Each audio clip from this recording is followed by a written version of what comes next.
Ce que je voudrais vous dire ce soir, ça consiste simplement à remettre les choses d'aplomb et à attirer votre attention sur la gravité extraordinaire de ce que vous êtes en train de vivre, de ce que nous sommes tous en train de vivre. Lorsque l'on parle de ce projet de loi, l'argument essentiel qui est mis en avant, c'est que ce serait à raison de l'égalité qu'il faudrait ouvrir le mariage aux personnes de même sexe. Il faut vraiment comprendre que cet argument est totalement fallacieux. Parce qu'en droit européen, comme en droit national, le principe d'égalité, c'est donner la même chose à des gens qui sont dans la même situation. Et c'est donner des choses différentes à ceux qui sont dans des situations différentes. Et lorsque l'on parle de mariage, il faut se souvenir que l'État n'a normalement aucun droit d'entrer dans la vie privée, et évidemment, a fortiori, dans la vie intime des citoyens. Les seuls États qui sont allés dans la vie intime et privée des citoyens, ce sont les États totalitaires. Et donc, si un État peut commencer à instituer le mariage et à dire que le mariage doit être promu avec des avantages fiscaux à la clé, c'est-à-dire des avantages qui sont payés par la communauté des citoyens pour ceux qui sont mariés, c'est pour la seule raison que l'État a la charge du renouvellement des générations et que si il n'y a pas un homme et une femme qui se rencontrent, il n'y a pas de naissance et pas de renouvellement des générations. C'est la seule raison qui légitime l'intervention de l'État dans ce domaine. Or, au regard de cette loi fondamentale, il est évident que des partenaires homosexuels sont dans une situation radicalement différente de personnes hétérosexuelles, parce qu'ils ne peuvent pas procréer. Et donc on donne à des personnes qui sont dans une situation radicalement différente au regard de ce qui est en cause, la même chose. Ce n'est pas une application du principe de l'égalité, c'est un abus de droit. C'est une violation des principes fondamentaux de notre Constitution. Alors pourquoi mettons ce principe en avant? Eh bien il y a une raison cachée. C'est qu'en réalité, derrière le mariage des personnes de même sexe, il y a la volonté d'abolir toute différence entre les sexes. Ce mariage n'est qu'une première étape. C'est la première pierre la plus importante de ces derniers mois, de ces dernières années, mais c'est la première pierre de quelque chose qui va aller bien au-delà. Il est question tout simplement d'imposer à la France, d'imposer à l'Europe, d'imposer sur le plan international une théorie qui s'appelle le gender, et qui est vraiment une théorie dont le but est de subvertir totalement la société dans laquelle nous vivons. Et j'attire votre attention sur le fait que c'est en marche. Et quand je dis que vous vivez un moment historique, je n'exagère rien.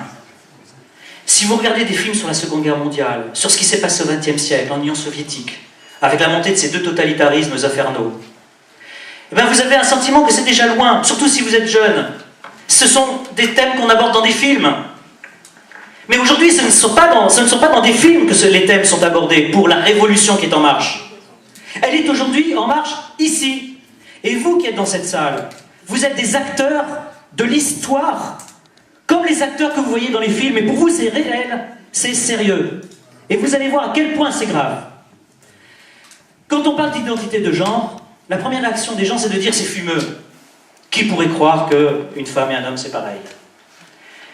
Et pourtant, en 1995, à la conférence de Pékin, tout a été fait pour transformer cette conférence en une conférence du genre. En France, je vais vous donner deux exemples récents. Vous savez que les femmes ont moins d'accidents d'automobile que les hommes. Ou plus exactement, que ça coûte moins cher, parce qu'elles roulent peut-être moins vite.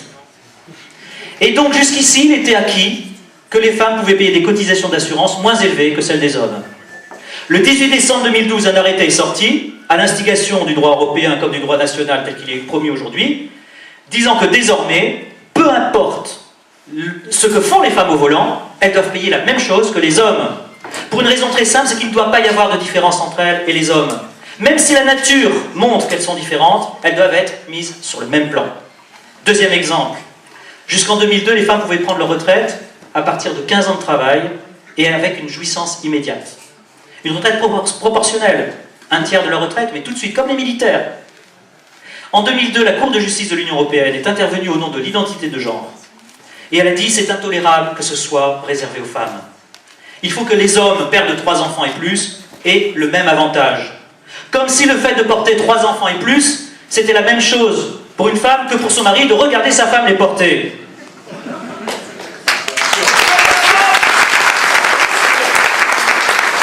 Mais vous voyez, c'est entré dans les mœurs. C'est entré dans les mœurs parce que les femmes aujourd'hui sont privées de cet avantage fondamental et parfaitement reconnaissant de ce qu'elles avaient fait. Et le 31 octobre 2012, pour vous dire à quel point c'est présent, le 31 octobre 2012, le gouvernement, sous la signature du Premier ministre, a adopté un programme complet sur l'identité de genre.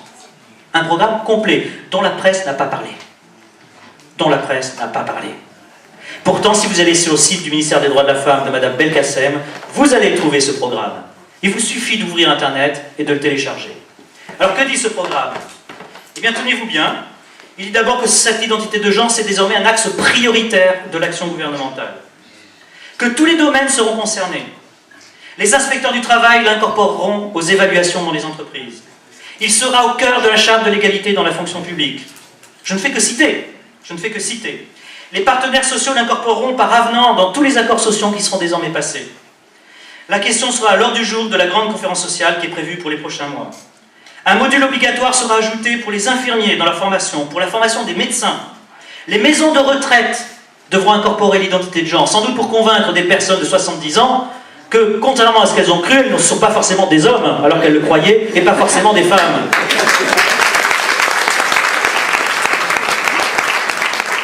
Les personnes transsexuelles pourront désormais demander à l'état civil de changer leur sexe sans même qu'il y ait une opération chirurgicale.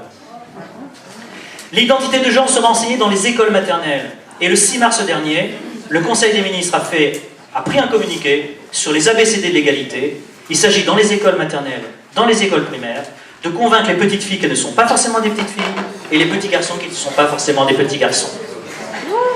Et sur le plan international, il est prévu de modifier la Convention européenne des droits de l'homme pour ajouter dans le protocole numéro 12 l'obligation de respecter l'identité de genre. Vous voyez à quel point c'est présent. Vous voyez à quel point c'est immédiat aujourd'hui. Alors qui sont-ils ces gens qui prônent le genre? Bien, je vais vous faire 2 ou 3 citations parce que je manque de temps. Simplement 2 ou 3 citations. L'objectif fondamental, je vous le lis, c'est une révolution qui doit être, à la différence du premier mouvement féministe, le premier mouvement féministe qui n'a plus rien à voir avec ce qui est aujourd'hui. Donc, le but définitif, c'est d'en finir avec le privilège masculin, mais encore également avec la distinction même des sexes. Les différences génitales entre les êtres humains ne doivent plus avoir d'importance culturellement parlant. Le 12 septembre 2012 au Sénat, dans un débat public patronné par le Parti socialiste, Madame Caroline Méry a déclaré « La relation naturelle entre un homme et une femme, c'est une violation des droits de l'homme, c'est une violation de l'amour. »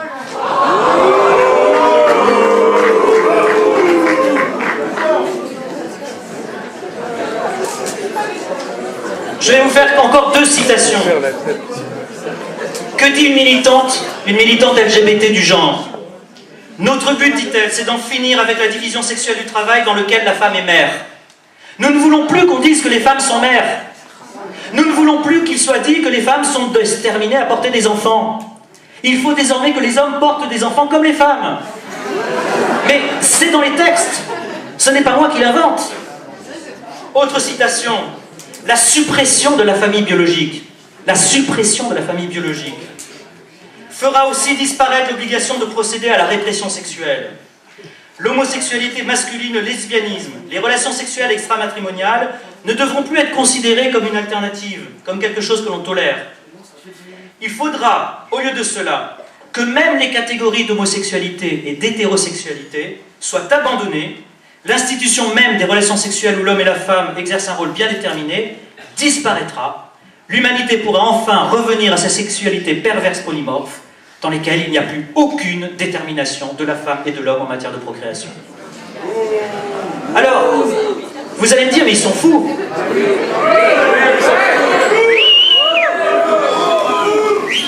Ouvrez l'internet à nouveau, prenez Wikipédia, prenez le Wiktionnaire, qui est le dictionnaire de Wikipédia, que tous les adolescents regardent, qui est le premier réflexe de ceux qui veulent avoir une définition. Il vous dit l'identité de genre, c'est 3 éléments. Le sexe génital, le choix que l'on fait d'être un homme ou une femme, et l'orientation sexuelle ensuite. Je pourrais donc, moi homme, décider d'être une femme. mais en même temps avoir une orientation sexuelle vers les femmes. Et à ce moment-là, je serai lesbienne, si j'ai des relations sexuelles avec une femme. J'ai ri comme vous, mais ils sont au pouvoir, aujourd'hui.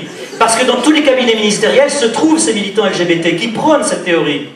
Monsieur Héribon, lors de ce débat au Sénat, a déclaré « il faut en finir avec la filiation naturelle ». Ce n'est pas parce que je suis père d'un enfant que je dois être son père. Je dois décider d'être le père simplement d'un autre enfant qui est là-bas, qui n'est pas le mien. Et mon enfant, si je ne veux pas être son père, on n'aura pas le droit de me l'imposer. Parce que la filiation doit devenir subjective. Subjective, simplement. C'est en train de se mettre en place aujourd'hui en France. C'est concret. Ce n'est pas demain, c'est aujourd'hui. Alors, que veut-on créer comme société?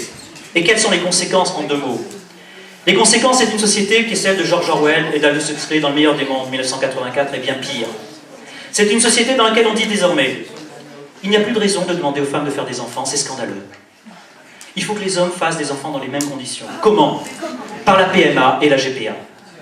Et donc ce qu'on va mettre en place, c'est des structures médicales financées par l'État, favorisant la GPA, parce que ça va devenir un droit fondamental. Je vous préviens dès aujourd'hui, si le mariage homosexuel passe dans la loi, toutes les institutions européennes condamneront la France si elle ne met pas également la GPA et la PMA. Parce qu'à partir du moment où ce sera autorisé pour les couples hétérosexuels, on n'aura plus le droit de le refuser aux couples homosexuels.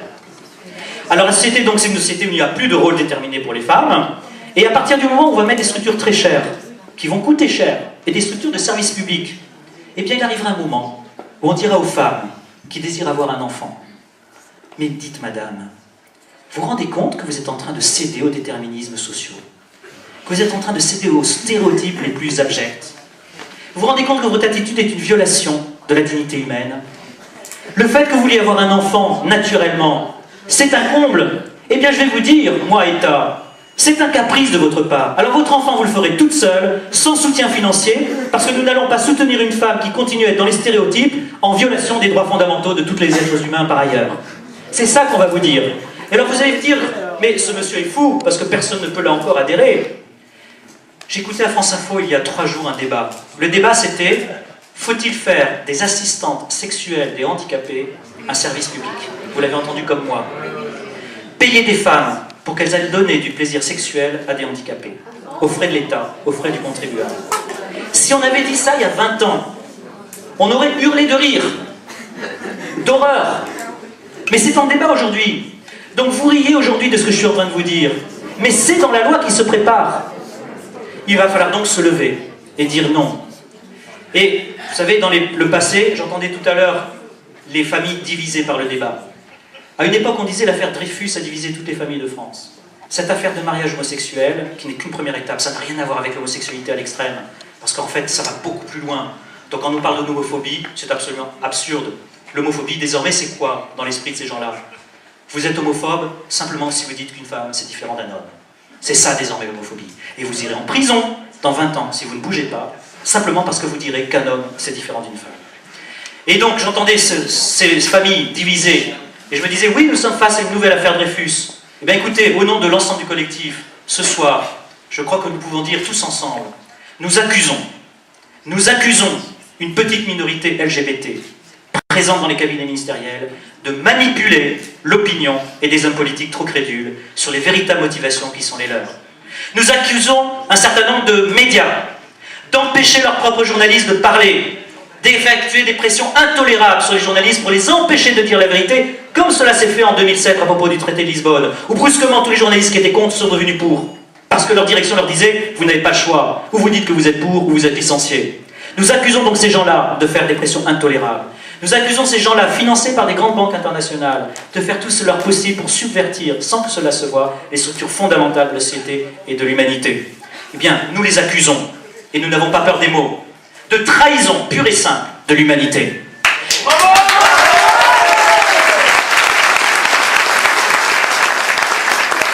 Et nous les convoquons le 24 mars prochain, nous les convoquons à l'occasion de la manifestation devant le tribunal de la vraie démocratie, c'est-à-dire celle qui recherche le bien commun, l'intérêt général, et non pas le bien d'une toute petite minorité, 0,06%. Et nous les convoquons au tribunal de la raison, au tribunal de la nature, au tribunal du cœur et au tribunal de l'amour. Parce que, bon sang, entre un homme et une femme, c'est l'amour avant tout qui est à l'origine de tout.